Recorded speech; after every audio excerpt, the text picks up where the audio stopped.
YTN 라디오 이동현 유승민승부 2부 시작합니다. 최근에 윤석열 전 검찰총장 캠프에 국민의힘 전형직 당직자들이 합류를 했습니다. 면면을 보면 김종인 전 비대위원장 체제에서 함께 있던 분들이 조금 있죠. 윤석열 캠프 대변인 맡고 있는 윤희석 전 국민의힘 대변인 전화 연결하겠습니다. 윤 대변인님 나와 계십니까? 네, 안녕하세요. 네, 안녕하십니까. 캠프에 합류하신 지 얼마나 되셨습니까? 일요일 오후부터니까 한 5일 됐습니다. 예. 윤 전 총장과는 어떻게 자주 소통하십니까? 예, 제가 맡은 직책이 대변인이면서 수행을 하는 수행 대변인이어서요. 예. 매일 뵙고 있습니다. 예. 다른 대선 주자 캠프와 달리 조금 폐쇄적이다 이런 이야기도 언론을 통해 나오던데요. 어떻습니까?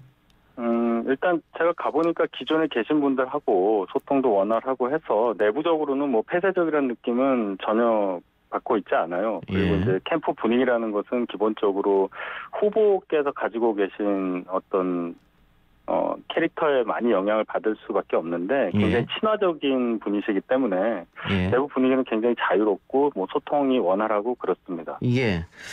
그런데 김종인 전 비대위원장의 건의로 캠프에 합류했다 이렇게 얘기 나오는데 좀 설명이 좀 필요할 것 같습니다. 그게 이제 그런 기사가 좀 나왔는데요. 일단 상의를 드린 것은 맞습니다. 이제 앞으로 대선도 있고 해서 제 개인적인 어떤 앞으로 저의 결정에 대해서 이제 상의를 드는 건 맞는데 이제 어떤 분이 어디를 가라 해서 제가 가고 그런 정도는 아니고요. 제가 가는 곳에 결정하는 것은 제가 결정하는 것이고 또 김병민 의원도 마찬가지일 거예요. 그래서 그 부분은 그 정도로 해석을 해주셨으면 좋겠습니다. 예. 김 전 위원장과 윤 전 총장이 몇 차례 만났다는 얘기가 전해지던데 여러 가지 조언을 해주시는 모양이죠? 김종인 비대위원장이?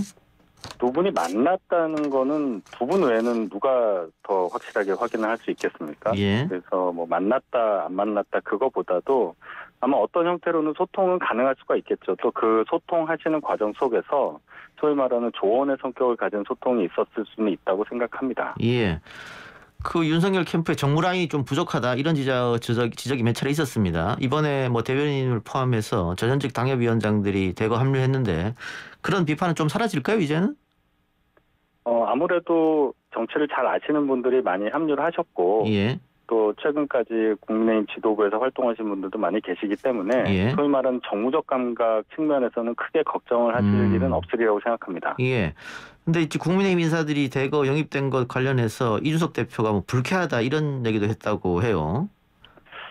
공당의 대표 입장에서는 충분히 그런 말씀하실 수 있다고 생각합니다. 그런데 이제 상황이 당 밖에 있는 어떤 분이 여론조사 지지율을 1위를 쭉 오래 하고 있는 상황이 처음이지 않습니까? 그런 특수한 상황에서 이런 부분이 더 부각되거나 또 논란이 불거지는 것은 야권에서 정권 교체를 바라는 모든 국민들의 소망에 역행하는 일이니까 좀 부적절해 보이긴 해요. 근데 제가 어제 이 대표랑 인터뷰를 했는데 일종의 경고 차원일 수도 있다. 다른 사람들이 또 합류하면 안 되니까 그런 얘기를 했었어요. 그러면서 만일 8월에 윤 전 총장 입당하게 되면 지금 제재하겠다 이런 말도 아마 들어갈 것이다.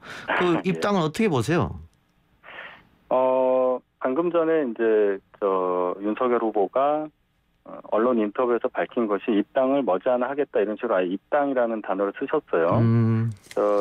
제가 이제 그 입당 관련해서 특별히 아주 자세한 얘기를 나눈 건 아닌데 지금까지는 정치적 결단이라는 단어로 이제 설명을 하셨단 말이죠. 머지않아서 하겠다고 계속 그 말씀만 반복하시는 상황이긴 한데 말씀대로 저는 대변이니까 그렇게 오랜 시간이 지나지 않아서 국민 여러분들께서 알 수 있는 그런 결정이 나오리라고 생각합니다. 결단은 윤 전 총장이 하겠죠. 제일 마지막 결단은. 다만 그 결단을 하기 전까지는 여러 사람들로부터 조언을 들을 텐데 지금 윤 캠프의 정무 라인은 어떻습니까? 그 당 입당하는 것이 좋겠다. 아니면 조금 더 시간을 두고 보는 게 좋겠다. 어떤 판단을 하고 계십니까? 네, 의견이 하나로 합쳐지는 분위기라고 생각을 합니다. 물론 입당을 늦추자는 분도 있고 입당을 하지 말라는 분도 있고 입당을 빨리 하자는 분도 있고 여러 가지가 있는데 지금 여러 가지 정책 상황 돌아가는 거와 이런 걸 종합적으로 판단을 해서 지금 단일한 의견을 모으는 중으로 알고 있습니다. 예. 그런데 그 입당을 할 거라는 의견이 뭐 시간 문제다. 언젠가 입당을 한다. 다만 계속 늦춰지다 보면 그 초기에 윤 전 총장이 비판받았던 간보기 정치 논란이 또 벌어지지 않을까요? 맞습니다.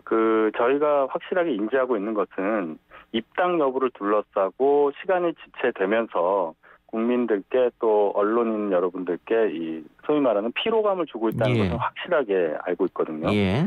그것이 누적이 되면은 결코 좋지 않기 때문에 제가 말씀드렸다시피 그 피로감이 더 누적되기 전에 아실 수 있는 그런 확실한 발표가 있으리라고 생각합니다. 예. 최근까지 윤 전 총장 행보를 보면요. 뭐 중도 쪽으로 확장이라기보다는 일단 보수층에 대한 구애, 국민의힘 지지층에 대한 구애가 좀 있었는데 그런 전략은 앞으로도 당분간 유지되는 겁니까? 어떻습니까? 저는 지금 앵커께서 말씀하신 부분에 약간 동의하지 않는 부분이 있어요.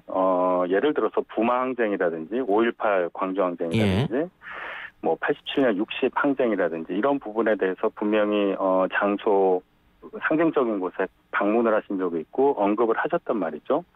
그런 측면이 부각되기보다는 예를 들어 제가 볼 땐 이렇습니다. 자유민주주의를 강조하고 경제적 번영에 관련된 말씀을 좀 하셨는데 그리고 또 대구에 가신 거 뭐 이런 부분을 가지고 말씀하시는 것 같아요. 근데 결코 진보 그리고 보수를 나눠서 보수층에 좀 더 치중된 행보를 보였다고는 저는 생각하지 않습니다. 예를 들어서 김병진 전 의원이 저희 캠프에 영입이 되셨단 말이죠. 이분이 가진 상징성, 지역도 호남이고 또 그동안 보이셨던 중도적인 이미지를 감안을 한다면 그런 것에 대한 평가를 또 더 한다면 윤석열 후보가 갖고 있는 또 지금까지 해왔던 행보들의 방향이 어디를 향하는지는 평가가 제대로 될 것이라고 생각합니다. 예. 한 언론의 정책팀보다는 법률팀을 보강하고 있다 이런 기사가 났는데 일단 사실관계부터 확인해 보겠습니다. 그 보도가 맞습니까? 예, 뭐 어느 정도는 추가적으로 인선이 되고 있다고 저도 듣고는 있습니다. 예. 근데 최근에 김건희 씨 동거설 보도를 한 기자를 경찰에 고발을 했고 법무팀을 보강했다면 앞으로도 법률팀 보강했다고 하면 여러 가지 건에 대해서 고소고발을 생각하겠다 이런 건데 대통령을 하고자 하는 사람이 건건마다 이렇게 고소고발하는 게 과연 옳으냐 그런 지적도 있어요?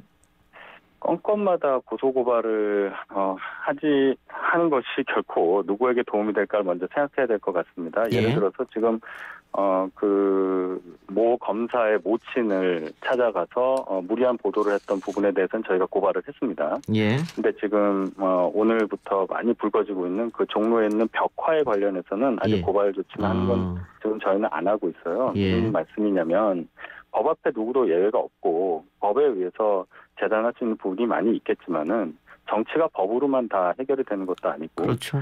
또 윤석열 후보는 검사 출신 후보로서 정치인으로서 뭐든지 법으로 할 거라고 하는 그런 선입견이 있을 수 있기 때문에 저희는 신중하게 대응을 할 것이고요. 법적인 조치가 필요한 사항이 있으면은 그것은 법으로 하고 또 정치적으로 풀 수 있는 부분은 정치적으로 풀고 이렇게 유연하게 대응을 할 것입니다. 그럼 정리하면 그 동거설 보도를 한 기자 같은 경우는 언론인이고 그 종로구 벽화 문제는 일반 시민이니까 일반 시민에 대해서는 고소고발하기가 좀 그렇다 이 말씀 같네요.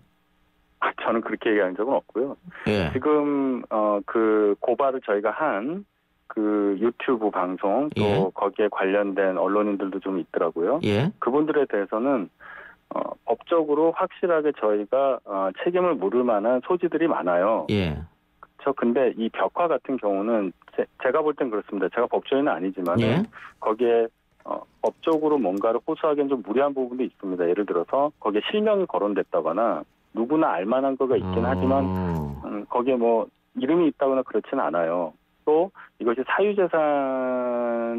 사유재산이라고 할 수 있는 건물의 벽에 벽화를 그린 건데 여러 가지 논란을 일으킬 수가 있고 그러면 법적으로 저희가 뭔가를 호소를 할 경우에 그렇게 되면은 저희가 얻고자 하는 것보다는 오히려 그것이 또 다른 논란을 낳게 되고 그렇게 되면 결국 이 벽화 논란이 엉뚱한 곳으로 불거질 수가 있기 때문에 저희는 그것을 걱정을 하는 거고 법적으로 다 해결하는 것만이 능사가 아니라는 것을 충분히 감안해서 유연하게 대처하겠다는 말씀입니다. 예, 알겠습니다. 자, 윤 전 총장이 드루킹 특검 재개를 요구했는데 이준석 대표는 선을 긋는 모양새입니다. 이거는 앞으로 뭐 저는 개인적으로는 정치적 워딩이라고 판단했습니다만은 이걸 계속 주장하실 건지 어떻게 보세요? 적어도 윤 전 총장 입장에서는 드루킹 특검 재개라는 것을 얘기할 자격이 충분히 있습니다. 예. 기본적으로 이게 이 얘기가 나온 이유는 윤 후보가 서울중앙지검장일 때 드루킹 사건에 대해서 별다른 조치를 취하지 않고 있다가 결국 특검으로 넘어가서 특검에 의해서 유죄를 받아낸 거 아니냐는 비난에서 시작된 것이거든요. 예. 근데 서울중앙지검일 때 윤 전 총장은 드루킹 사건의 피의자들에 대해서 압수수색 영장을 발부를 했고, 그래서 범죄 혐의를 소명할 수 있을 만한 충분한 증거를 확보한 상태로 특검에 그 자료를 넘긴 것입니다. 즉, 윤 전 총장의 서울지검에서 수사를 제대로 하지 않았다면 허위범 특검에서 의미 있는 수사를 할 수 없었을 것이고, 그렇기 때문에 아마 제가 볼 때는 유죄 입증하기가 어려웠을 겁니다. 그렇기 때문에 초기에 수사를 제대로 시작하려고 했었던 윤 전 총장 입장에서는 이 모든 것이 김경수 전 지사의 책임으로 지금 귀결이 된 이 결론에 대해서 미진하다고 느낄 수밖에 없어요. 예. 그래서 특검 재개를 가능하다면 할 수 있다면 하자고 주장할 수 있는 근거가 있다고 생각합니다. 그러니까 뭐 특검 재개보다는 뭐 새로운 특검을 이야기하시는 것 같은데 이게 현실적으로 여야가 협의 없이는 불가능한데 법을 만들어야죠 또. 그러니까요. 이 여당이 협의를 해주겠습니까 이 문제를? 일단 그 문제는 국회에서 해결을 해야 되겠지만은 적어도 이런 주장을 할 만한 자격이 있다. 그런 충분한 당위성이 있다. 이 말씀을 드리겠습니다. 예. 최재형 전 감사원장이 윤 전 총장에게 만남을 제의했는데 이거는 어떻게 캠프 내부에서 어떻게 할지 결정하셨어요? 이 부분은 뭐 언제든지 누가 됐든 대선 주자이시기도 하기 때문에 같이 정권 교체를 이루자는 측면에서 얼마든지 만날 수 있는데 이 부분을 제가 좀 말씀을 드리겠어요. 이분이 최재형 총장 그 캠프 측에서 최재형 원장 캠프 측에서 만남의 이유와 만남의 목적을 공개한 후에 만나자라고 했단 말이죠. 그럼 그렇게 되면은 일반적으로 정치인들끼리 만나게 될 경우에 왜 만나고 왜 어디서 어떻게 만나고 하는 것은 미리 사전에 조율한 상태에서 합의가 된 상태에서 이게 나와야 되는데 이렇게 되면 그 목적과 그 이유에 그냥 저희가 순응하는 결과가 되는 거예요. 근데 만나자는 목적 중에는 뭐 개파 정치라든지 이렇게 부정적인 단어들이 좀 많이 연상이 된다기보다는 그게 많이 노출이 돼 있기 때문에 그것보다는 예를 들어 정권 교체를 같이 하다든지 이런 건설적인 어떤 주제가 있는 배경 하에서 만나는 것이 훨씬 더 효과적이지. 그렇지 않은 상태에서 만나시게 되면 만나는 목적보다는 또 다른 오해를 낳을 수 있는 그런 소지가 많기 때문에 때가 지금은 아니다라는 그런 판단에서 이렇게 반응을 하게 된 것입니다. 현 시점에서는 아직 그러면 만날 의향이 없다 이 말씀이네요. 그렇습니다. 예, 알겠습니다. 대변인님 오늘 말씀 고맙고요. 다음에 다시 한번 전화드리겠습니다. 네, 감사합니다. 지금까지 윤석열 캠프 윤희석 대변인이었습니다.